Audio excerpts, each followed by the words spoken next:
Hi there, it's Jen, and thanks for joining me. Today I just wanted to share my wonderful win that I'm super happy about.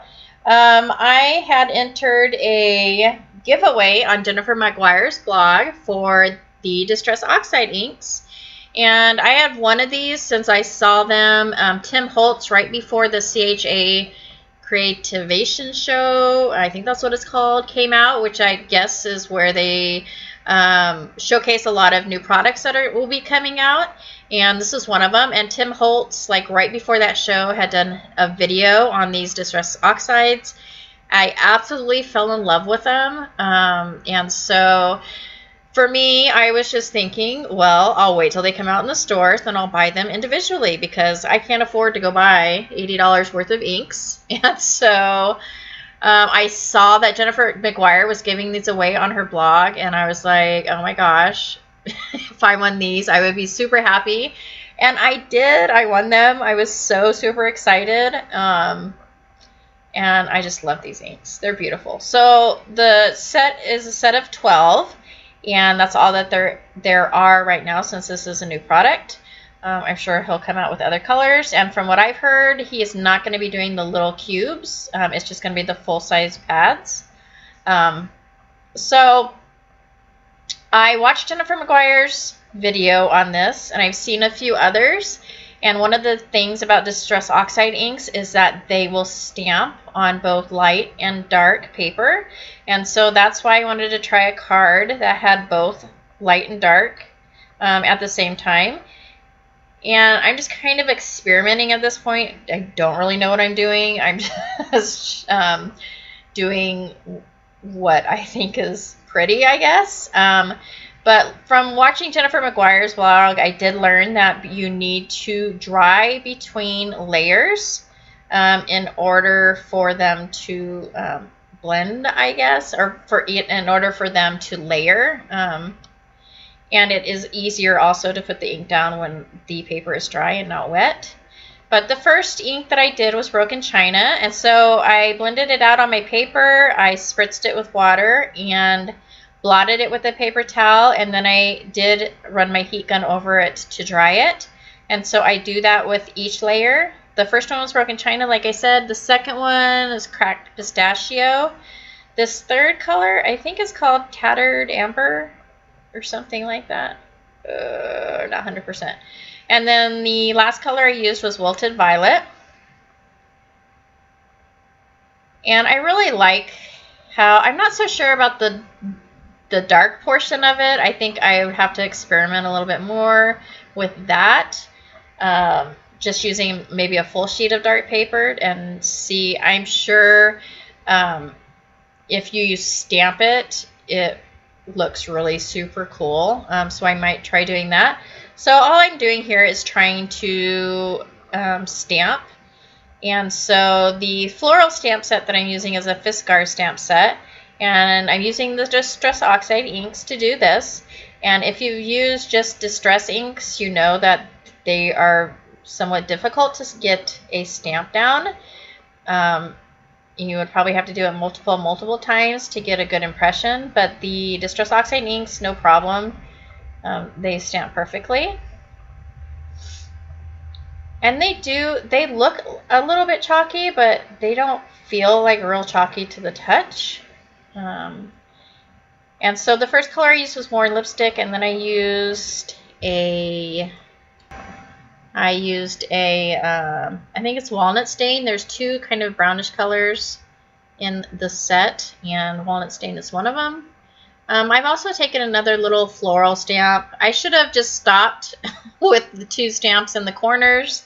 But like I said, I was experimenting with this and seeing what I could do, and so at this point, I was trying to lighten the colors up a little bit, or get them to be a little bit more blended, so that especially on the right-hand side, that was a little too, I don't know if it's too dark or it just wasn't blended well enough for my taste. And so as you can see, it kind of blended out the lines when I kept putting water on it and then blotting it. And so I was happy with that after that. But I'm using fairly cheap cardstock. It's not watercolor paper. It's not high quality cardstock. And so I noticed after I had done multiple layers that the cardstock was not starting to disintegrate, but I couldn't have done much more and it would have pretty much fallen apart. So yeah, next time maybe I'll try some watercolor paper. So to get rid of the separation between the top and the bottom of the card, I just took a piece of washi tape from Michaels, and it says happiness. And then the sentiment sending that I'm using is from an Avery L stamp set. And so I'm just going to pop that up using some double-sided foam tape. And that will be it for this first card. It just says sending happiness. And I know it doesn't look like much on screen, but it really is very pretty in person. I think it shows it much better in person, but hopefully you can tell. I think it's pretty, but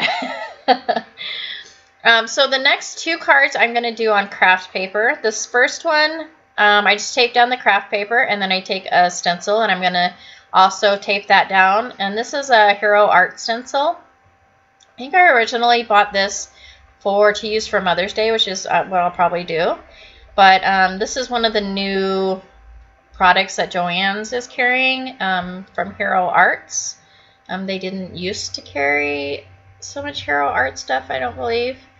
But this is one of those that came out, I don't know, a month or so ago. And I was at Joann's the other day and they still have them. So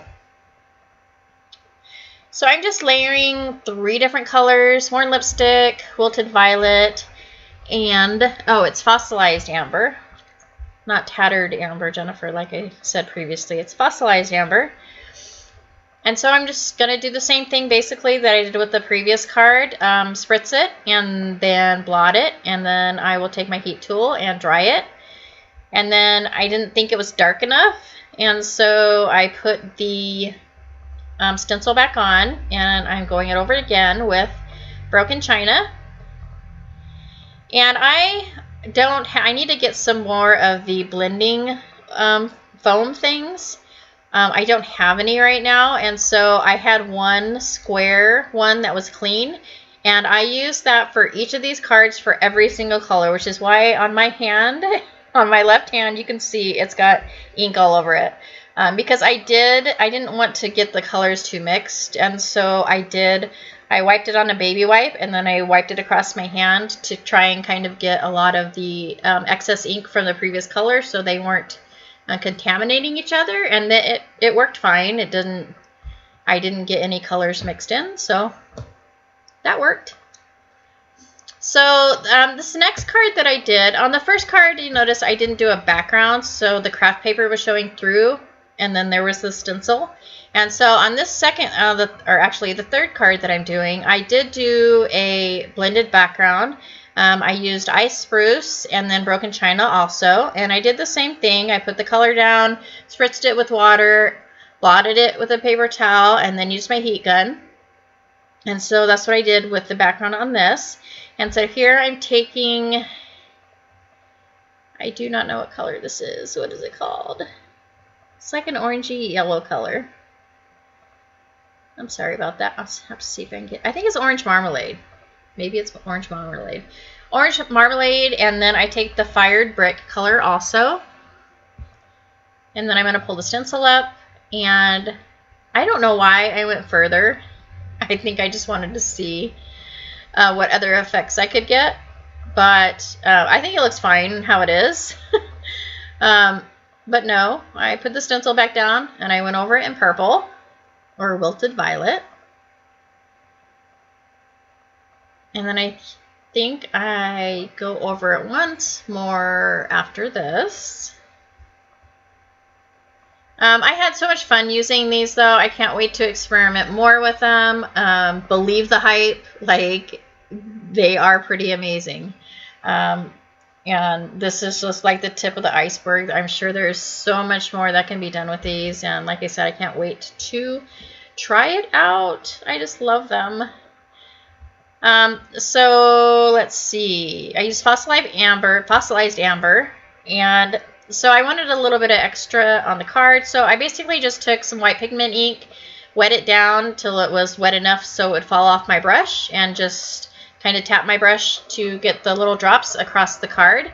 I've also done this with white acrylic paint, so you can do the same thing. Just put a little bit of acrylic paint down on your craft mat, get it wet, and so it's wet enough to make droplets, and that's pretty much it. So on each of the cards, I cut them down, and this one I attached to a black card base.